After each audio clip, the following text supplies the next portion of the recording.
Cek sapali ahli tafsir mah aya anu dipelakeun ku jelema eta pepelakan eta bubuahan teh.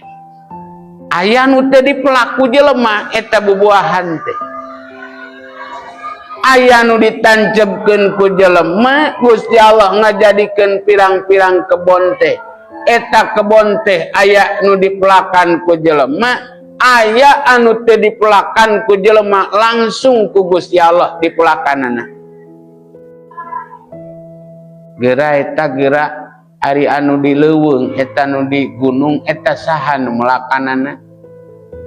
Tatangkala nu sakitu gerotan, hutan anu sakitu lebatna teh pan sakapung jelema teu miluan melakeun eta tatangkalan teh nya. Malah sok ningali tong waka ka gunung jauh teuing atuh geus we ka astana eta aya tangkal kiara, ari kiara dipelakeun ku saha?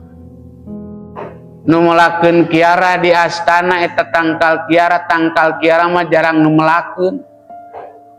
Nya jadi kusorangan eta mah. Kusaha jadina teh ku Gusti Allah lain nang melakeun jelema eta mah.